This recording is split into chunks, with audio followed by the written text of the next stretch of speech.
I'm Bianca, 28, and I should have seen the red flags when my fiancé's father looked at me like I was something stuck to his shoe.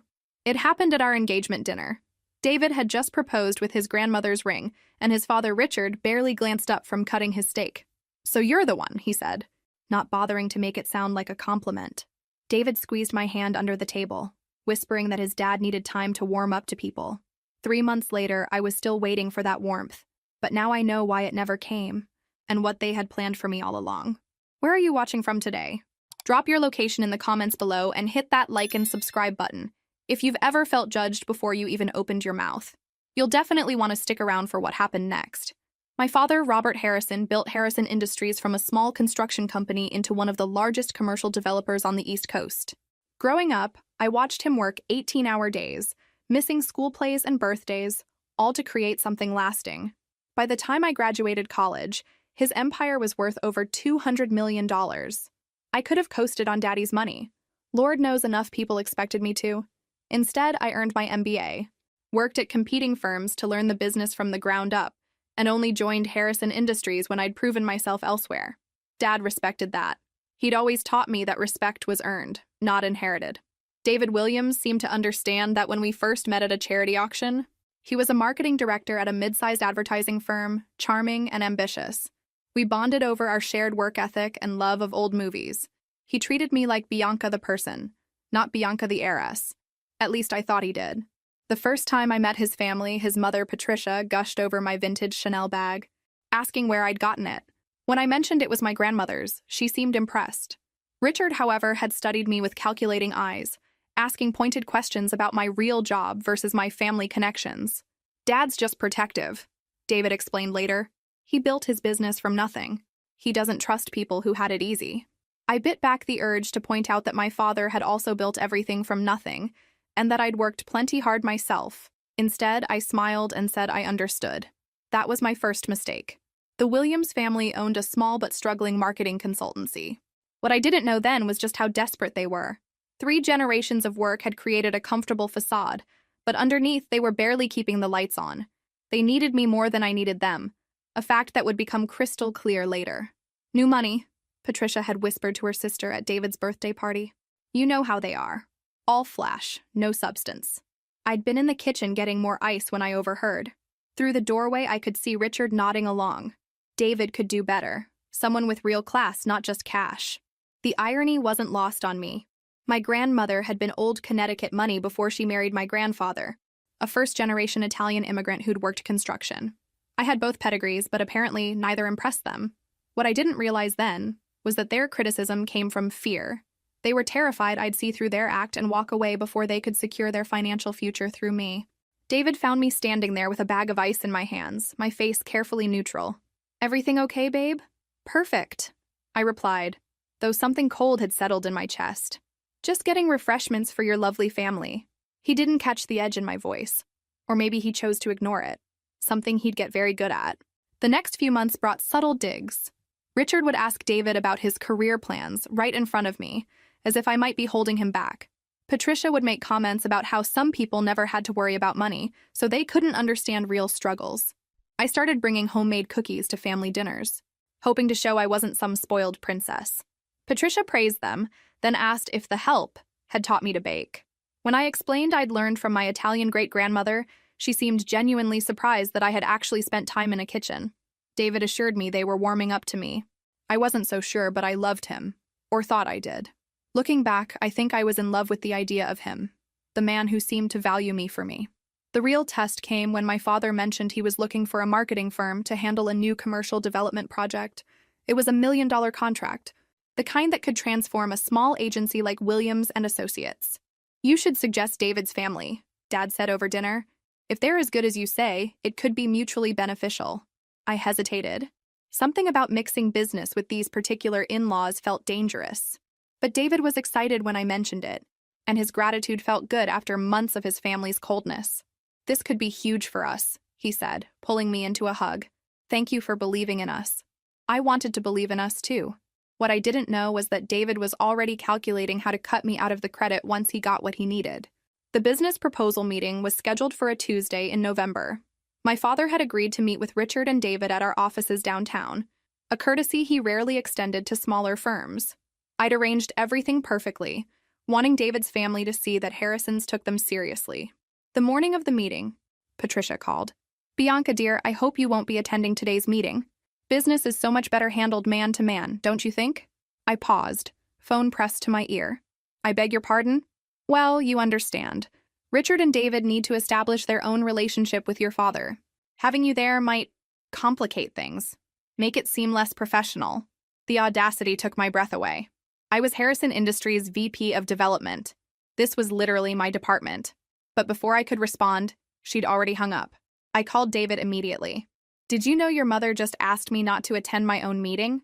"She what?" He sounded genuinely confused. "No, I'm sure she didn't mean it like that. Maybe she's just nervous about making a good impression. By suggesting I'm unprofessional? Bianca, please, don't make this a bigger deal than it is. Today's really important for my family." There it was. His family's feelings mattered more than mine. But here's what I didn't tell David. I went to that meeting anyway. I sat in the conference room next door and listened through the thin walls, taking notes on everything they discussed. Smart move, because that's when I heard Richard's real pitch. "We know this opportunity came through Bianca," he told my father. "But we want you to know we'll deliver results based purely on merit. We're not looking for handouts or special treatment because of family connections."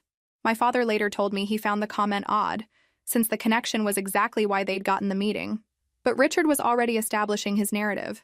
They'd succeed despite my involvement, not because of it. I started documenting everything that day. Every email I sent them, every template I provided, every introduction I made. Call it insurance or call it intuition. But I knew I'd need proof of my contributions later. David was ecstatic when they got the contract. We celebrated with champagne at their favorite restaurant, the same place where he'd proposed. His parents were gracious in their gratitude, thanking me for putting in a good word. A good word. As if I hadn't personally arranged the meeting, provided the initial proposal template, and spent hours prepping them on Dad's preferences and expectations.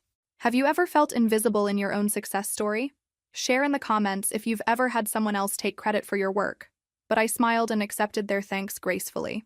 After all, we were going to be family soon. Wedding planning revealed new layers of the Williams family dynamics. Patricia had strong opinions about everything from the venue, somewhere more intimate than those flashy hotel ballrooms, to the guest list. "Do we really need to invite all of your father's business associates?" She seemed to forget that my father was paying for the wedding. "I just think something simpler would be more appropriate," she explained during one particularly tense planning session. "David's not comfortable with too much extravagance." David, who had specifically requested the live band and upgraded bar package, nodded along. "Mom knows what she's talking about. She planned 3 weddings for my sisters." I bit my tongue. All 3 of those weddings had been lovely, modest affairs with fewer than 50 guests each. Beautiful in their simplicity, but hardly comparable to what my father wanted to provide for his only daughter. During this time, I started noticing changes in David. Small things at first. He'd forget to mention when his family excluded me from gatherings. He'd downplay my role when telling people how his business was growing. He started treating me more like a useful accessory than a partner. The compromise was a garden party aesthetic at the country club, elegant but understated. Patricia seemed satisfied that we weren't being too showy. Then came the bachelor and bachelorette parties. David's best man organized a weekend in Vegas. Nothing too wild, just golf, good restaurants, and some casino time. I thought it sounded perfect for him. My maid of honor planned a spa weekend in Napa Valley. Wine tasting, massages, and quality time with my closest friends. Patricia somehow got wind of the plans. A spa weekend? How extravagant. And in Napa Valley, of all places. Couldn't you just do a nice dinner locally? It's my bachelorette party, Patricia. My friends want to celebrate. Well, it just seems much, especially compared to what David's doing. People will talk about the disparity. There it was again. That constant concern about how things looked, about being too much. I was learning that in the Williams family, being successful was fine as long as you felt guilty about it. The wedding itself was beautiful. My father walked me down the aisle with tears in his eyes, proud and emotional. David looked handsome in his tuxedo, smiling as I approached. For a moment, surrounded by flowers and music and people I loved, everything felt perfect. Richard's toast at the reception was gracious, welcoming me to the family and praising David for finding someone who shared his values. Patricia dabbed at her eyes as she spoke about gaining a daughter. But during the father-daughter dance, my dad whispered something that stuck with me. "You know I love you, sweetheart. I just want you to be happy. And if anyone ever makes you feel like you need to shrink yourself to fit into their idea of who you should be, you come home. You always have a place here." I hugged him tighter, wondering why he felt the need to say that on my wedding day. Now I know, Dad had already seen what I was too in love to notice. The first year of marriage was when the mask really started slipping. We moved into a beautiful townhouse in David's neighborhood, a compromise between my downtown condo and his family's desire to keep him close by. I threw myself into making it our home. Fresh paint, new furniture, a garden that would bloom in spring. David seemed happy with the results, especially when his parents complimented my decorating skills. "You've made this place really elegant," Patricia admitted during one of their weekly dinners. Much more sophisticated than David's old bachelor pad. It was the closest thing to a genuine compliment I'd received from her in over a year. I should have enjoyed it, but by then I was starting to see the pattern. They only praised me when I was useful to them. Work was going well for both of us. The Williams agency had successfully completed their first project for Harrison Industries, and Dad had been so pleased he'd recommended them to 2 other developers. Richard's business was thriving, because of connections I'd provided, though he seemed to have forgotten that detail. David's confidence grew with his family's success, but not in a good way. He started talking about expanding the agency, maybe hiring additional staff. He'd always been ambitious, but now he carried himself differently, more entitled, more dismissive of my contributions. The change was subtle at first. He'd correct me when I told stories about our dating life, insisting his version was more accurate. He'd make decisions about our social calendar without consulting me, assuming I'd be flexible with my schedule since my job was more accommodating. When I pointed out that I was actually quite busy with several major projects, he'd laugh it off. "Come on, babe. It's not like you're going to get fired if you take a long lunch." The implication stung. Yes, my father owned the company, but I'd earned my position. I worked as hard as anyone else there, often harder because I felt the need to prove myself constantly. But David didn't see it that way. To him, my job was a hobby that my father indulged. His work was the real career, the one that mattered. The shift became more noticeable during family gatherings. Richard would ask David about his projects with Harrison Industries, as if David had personally landed and managed every contract. When I'd try to add details about the development process or timeline, David would speak over me or redirect the conversation. "Bianca doesn't handle the day-to-day stuff," he'd explain. "That's more my area." It wasn't true, but correcting him in front of his family felt petty. So I smiled and stayed quiet, letting him have his moment, while mentally adding each slight to my growing file of evidence. My father noticed the change during one of our monthly lunch meetings. "You seem different lately," he observed, studying me over his coffee cup. "Everything okay at home?" "Fine," I assured him. "Marriage is just an adjustment." "Is it?"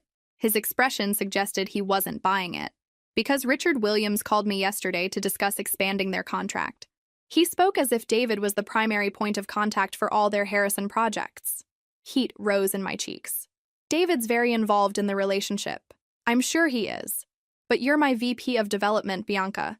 These are your projects. Don't let anyone convince you otherwise." His words stayed with me as I drove home that evening. When had I started allowing David to take credit for my work, and why did it feel so difficult to reclaim it? The answer was simple. I was still hoping the man I'd married would remember he loved me more than he loved what I could provide. By early December, the Williams family's financial situation had completely transformed. Richard's struggling consultancy was now a thriving agency with a waiting list of clients. They'd moved to a larger office, hired additional staff, and were planning their expansion to Atlanta, all built on contracts I had secured for them. The invitation to their Christmas dinner arrived in November, beautifully calligraphed on expensive stationery. Patricia had outdone herself, planning what she called a proper family celebration at their home. "It's going to be wonderful," David said, showing me the invitation. "Mom's been planning this for months. She really wants to show how much you mean to our family." Something in his tone made me look up from the financial reports I'd been reviewing. There was an excitement there, but also something else. Nervousness, guilt. How many people will be there? Just the immediate family. My parents, my sisters, and their husbands, a few cousins, maybe 20 people total. The number seemed reasonable, but something nagged at me. I'd learned to trust my instincts when it came to the Williams family. They never did anything without multiple layers of meaning. "This is quite fancy for a family dinner," I observed, studying the invitation. "Mom just wants everything to be perfect. She's really grateful for how much the business has grown this year." Grown. Not how much you've helped us grow, or thanks to your connections. Just grown, as if it had happened naturally. December flew by with work deadlines and holiday preparations. Dad's company was closing 3 major deals before year-end, which meant long days and plenty of stress. The Williams agency was also busy, riding the wave of success from their Harrison contracts, and several new clients I'd quietly referred to them.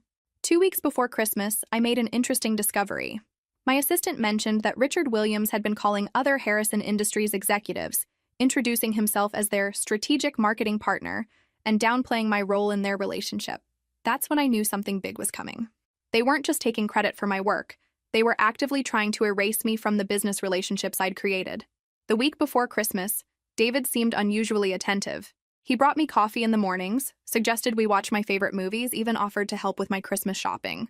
"You've been working so hard lately," he said, massaging my shoulders as I reviewed contracts at our kitchen table. "You deserve to be spoiled a little."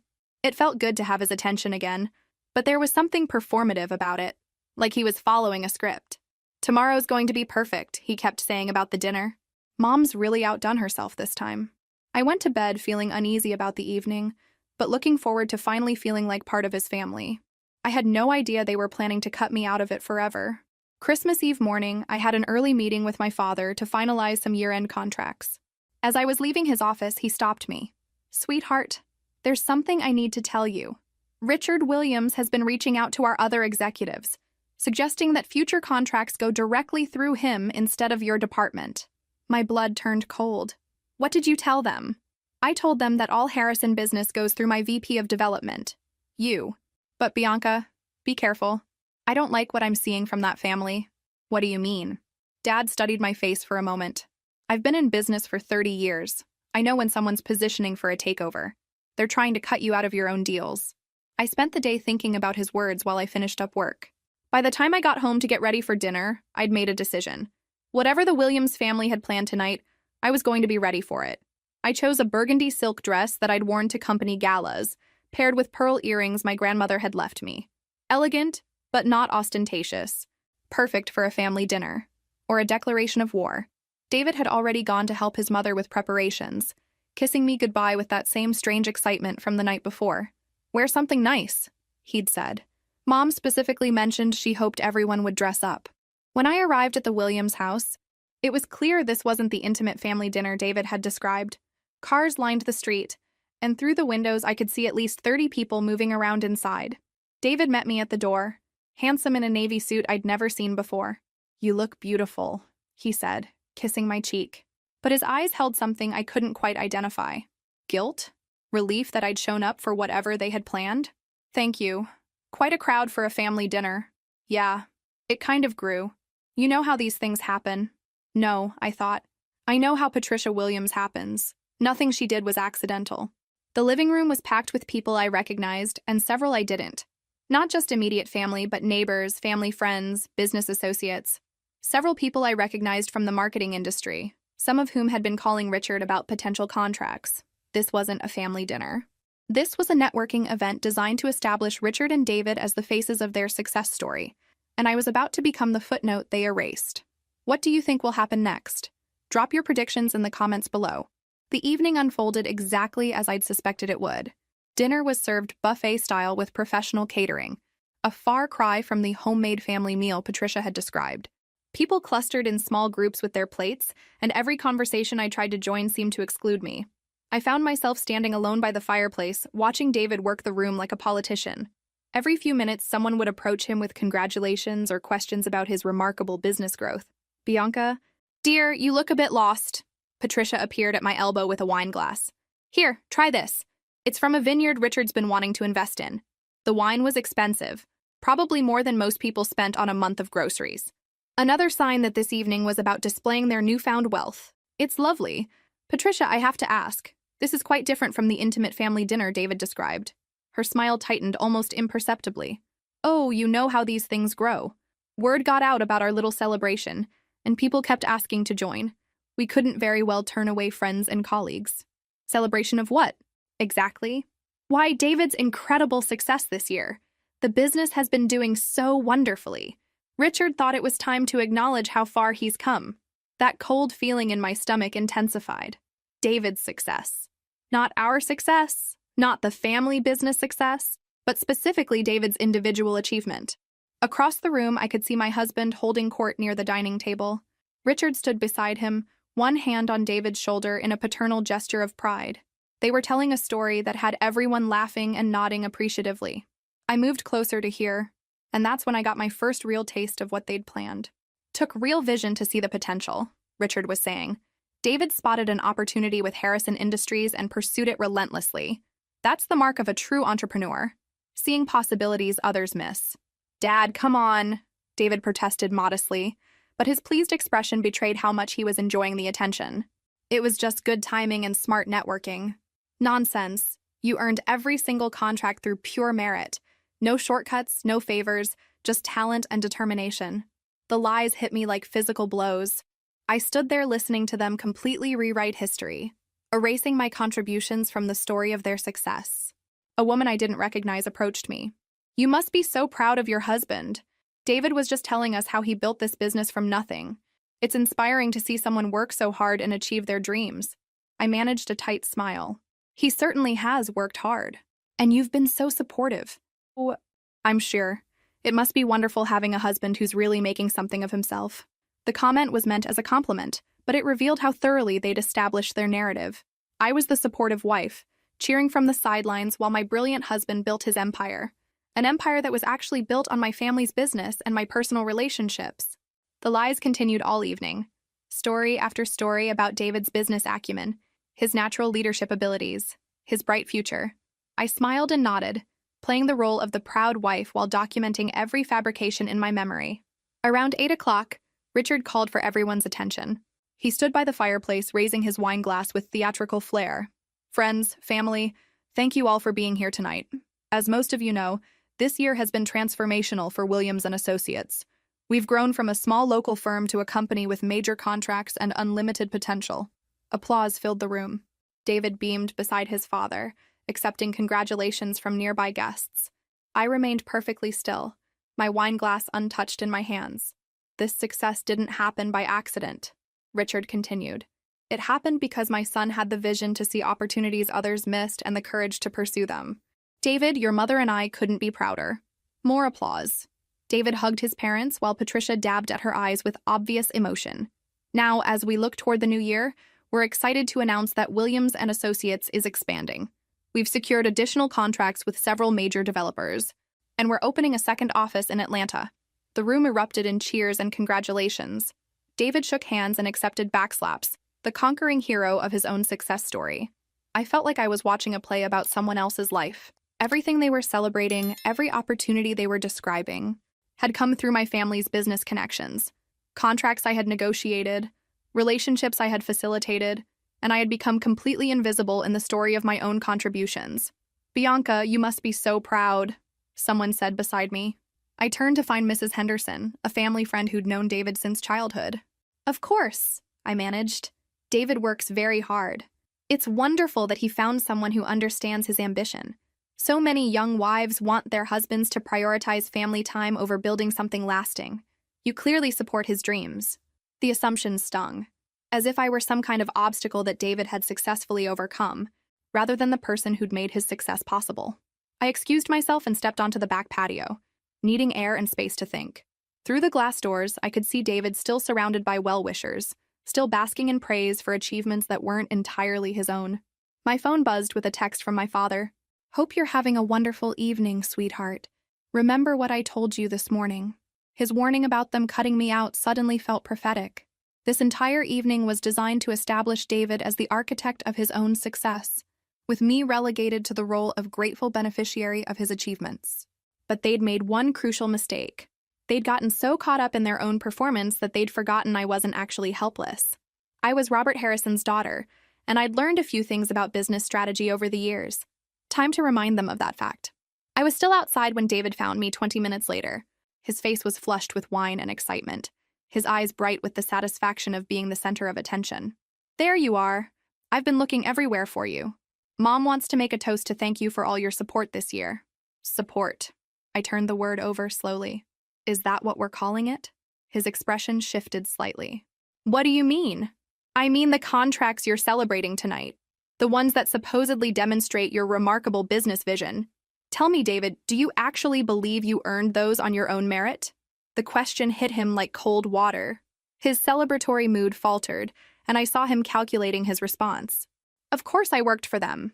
We both did. Both of us? I raised an eyebrow. Because from where I've been standing all evening, it sounds like you did everything single-handedly. Amazing vision, pure talent, no shortcuts or favors. He glanced toward the house where his celebration was waiting. Bianca, why are you doing this? Tonight's supposed to be special. Special for whom? You and your family have spent the entire evening erasing me from the story of your success. Success that wouldn't exist without me. That's not true, isn't it? Let's review, shall we? I began counting on my fingers. I arranged your first meeting with my father. I provided the proposal template you used. I coached you through his preferences and expectations. I introduced you to 3 other developers who became clients, and I've been quietly referring business to you for months. His face had gone pale. I never asked you to do any of that. No, you just took credit for it. There's a difference. Look, maybe Dad got carried away with the praise tonight, but that doesn't mean... It means exactly what I think it means. You've been systematically taking credit for my work while positioning yourself as the real talent in this relationship. David ran his hands through his hair, his carefully styled appearance beginning to crack. So what do you want me to do? Go in there and tell everyone I'm a fraud? I want you to tell the truth about how you got those contracts, about who made the introductions, about where your opportunities actually came from. I can't do that. The words hung between us like a confession. Not, I won't, or that's not necessary, but I can't, as if acknowledging my contributions would somehow destroy him. In that moment, I finally understood what I'd married. Not a man who loved me, but one who'd seen me as a stepping stone to the success he felt he deserved. The Williams family hadn't just been using me. They'd been planning to discard me once they no longer needed my connections. Then we have a problem, I said quietly. Before he could respond, Richard's voice called from the house. David, Bianca, come back inside. We're ready for Patricia's toast. We stared at each other, the weight of unspoken ultimatums filling the space between us. They're waiting, he said finally. Yes, I agreed, straightening my shoulders. They are. We returned to the party, but everything had changed for me. I saw the room clearly now. The expensive catering, the business associates, the carefully orchestrated celebration. This wasn't just about taking credit for past success.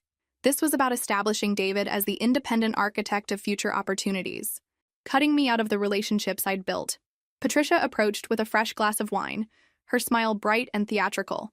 There you are. We were starting to worry. David, your colleague from the Morrison account was asking about your expansion plans. Such exciting developments. Thanks, Mom. I'm really proud of what we've built. What we've built. The pronoun choice felt deliberate and completely false.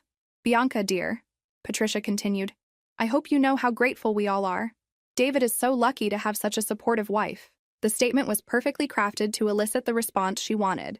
A gracious acknowledgement of David's success, a humble acceptance of my supporting role, a public validation of their narrative. Instead, I smiled and said, I've certainly contributed more than most people realize. Patricia's expression flickered almost imperceptibly. Of course, dear. A good marriage is all about teamwork. Richard joined us, clearly in high spirits. Bianca, I was just telling the Hendersons about David's remarkable year. 23 successful projects, including that major Harrison Industries contract. Pure talent and determination. He was looking directly at me as he spoke, and I realized this wasn't accidental. They wanted me to hear the lies. They wanted me to know they were erasing me from the story. 23 projects, I repeated slowly. That's impressive, Richard. Tell me, how many of those clients did David actually bring to the firm himself? The question caught him off guard. Well, networking is a crucial business skill. I'm not asking about networking. I'm asking about origination. How many clients has David personally developed without any assistance or introductions from others? Richard's smile became strained. Business is about leveraging relationships, Bianca. That's how successful people operate. Absolutely. So you're acknowledging that David's success has been built on leveraging other people's relationships? The conversation around us had gone quiet. People were starting to listen, sensing tension beneath our polite words. David stepped closer, his voice low and urgent. Bianca, what are you doing? I'm asking clarifying questions about your remarkable achievements, darling. After all, accuracy is important when we're celebrating success, don't you think? Patricia tried to intervene. Why don't we move to the living room? I have a lovely photo slideshow of David's professional highlights. But Richard wasn't done. He was angry now, his mask of joviality slipping. I think what Bianca is trying to say is that she feels she deserves more recognition for David's accomplishments. Recognition? I set down my wine glass with deliberate precision. No, Richard. I'm not looking for recognition. I'm simply interested in honesty. And what exactly are you implying? The room had gone completely silent now. 30 people watching a drama unfold at what was supposed to be a celebration. Richard's face hardened, and I saw the real man beneath the polished facade. You know what, Bianca? I think it's time someone said what we've all been thinking. David grabbed his father's arm. Dad, don't... But Richard shook him off, his voice carrying clearly across the silent room. You're nothing but worthless trash, and my son deserves better than you. The words hung in the air like a bomb that had just detonated. I felt the shock ripple through the room, saw faces turning toward us with expressions of horror and fascination. David stood frozen beside his father, his mouth slightly open, his eyes wide with something that might have been panic. This was his moment, his chance to defend his wife, to show that he chose love over convenience. He said nothing. I looked at my husband, really looked at him, and saw the truth I'd been avoiding for months. He wasn't shocked by his father's words. He was relieved that someone else had finally said what he'd been thinking. The silence stretched for what felt like hours but was probably only seconds. Everyone waiting to see what would happen next. I smiled, a calm, composed smile that seemed to unnerve Richard more than any outburst would have. You know what, Richard? I said, my voice carrying clearly in the silent room. You're absolutely right. The room seemed to exhale collectively, as if my agreement had diffused a bomb. Richard looked momentarily confused, like a boxer who'd thrown a punch and hit air instead of his target. I am worthless trash, I continued, my voice conversational, almost cheerful. And David does deserve better than me. I turned to look at my husband, who was still standing there like a statue. Don't you think so, sweetheart? Your father's assessment seems quite accurate. David's mouth opened and closed, but no sound came out. The man who'd been so eloquent all evening accepting praise had apparently lost his voice. In fact, I continued, addressing the room now, I think David deserves someone who can truly appreciate his remarkable talent for... What was it, Richard? Seeing opportunities others miss? A few nervous laughs from the crowd, people unsure whether this was still a fight or had become something else entirely. Someone who can properly value his gift for building relationships and securing contracts entirely through his own merit. I picked up my purse from the side table where I'd set it earlier. Someone who won't hold him back from the success he so clearly deserves. Patricia stepped forward, her face a mask of false concern. Bianca, dear, you're being dramatic. Richard didn't mean... Oh, but he did mean it, I interrupted gently. And he's absolutely right. I am trash. The kind of trash that arranges meetings, provides templates, makes introductions, and secures million-dollar contracts. Completely worthless. The sarcasm was so thick you could cut it with a knife, but I delivered every word with a sweet smile. So, I'm going to do you all a favor and remove myself from David's bright future. I slung my purse over my shoulder and headed toward the door. After all, you wouldn't want worthless trash cluttering up your success story. Richard's face had gone from smug to alarmed. Now wait just a minute. No need to see me out, I called over my shoulder. I know the way. I walked through that room of 30 stunned people with my head high and my dignity intact. As I reached the front door, I heard David finally find his voice. Bianca, wait. Don't be so dramatic about this. I turned back one last time, looking at the man I'd thought I'd married. Dramatic? No, David, this is just practical. Your family wanted me gone, and now I am. Congratulations on getting exactly what you wanted. The door closed behind me with a satisfying click. I sat in my car for exactly 30 seconds, allowing myself that moment to process what had just happened. Then I pulled out my phone and made a call. Dad, it's me. Yes, I know it's late. Listen, I need you to call Richard Williams first thing Monday morning and cancel all Harrison Industries contracts with his firm. There was a pause. Everything okay, sweetheart? It will be. I'll explain everything tomorrow. Oh, and Dad, make sure you mention that the decision came directly from your VP of development. I hung up and started the car, but I wasn't done. I had one more call to make. Morrison Development? This is Bianca Harrison from Harrison Industries. I know it's Christmas Eve, but I need to speak with someone about your marketing contracts. By the time I got home, I'd made 6 calls. Every client I'd referred to Williams and Associates, Every relationship I'd facilitated, every connection I'd made on their behalf. Christmas morning, my phone started buzzing at 7 a.m. Text after text, call after call, all from David and his family. I let them go to voicemail while I made pancakes and opened presents with my father. Around noon, David's texts became increasingly frantic. Bianca, please call me. Dad didn't mean what he said. Morrison just canceled their contract. What did you do? 3 more clients canceled this morning. We need to talk. The Henderson Group is pulling their account too. This is insane. Please, I'm begging you. My family's business is falling apart. By evening, my voicemail was full and my phone was dead from the constant notifications. I plugged it in and saw I had 47 missed calls and 83 text messages. The final text sent at 11:47 p.m. on Christmas Day was from Richard Williams himself. Bianca, I apologize for what I said. It was inappropriate and hurtful. Please don't punish David's entire family for my mistake. We can work this out. I deleted it without responding. The next morning, I woke to find my phone had exploded overnight with more messages. Apparently, word had spread through the industry that Williams and Associates had lost multiple major accounts in a single day. David's final desperate message came at 6 a.m. Please, Bianca. I love you. We can fix this. My dad is sorry. The whole family is sorry. Just tell me what you want. I stared at that message for a long time, then typed my response. 4 words that said everything that needed to be said. Don't mess with trash. Then I blocked his number, packed my things, and moved back into my downtown condo. 3 days later, I got a call from my father. Sweetheart, I just heard from my attorney. Apparently, David Williams has filed for divorce and is claiming abandonment. He wants half of your assets. I laughed. Actually laughed. Let him try. I documented everything. Dad, every contract I arranged, every client I referred, every template I provided. I have emails, phone records, and witness statements proving my contributions to his business. And thanks to the prenup you insisted we sign, he's entitled to exactly nothing from my personal assets. But more importantly, his family just lost 7-figure annual contracts because they forgot who actually earned them. My father was quiet for a moment. Then, I'm proud of you, Bianca. It took courage to walk away.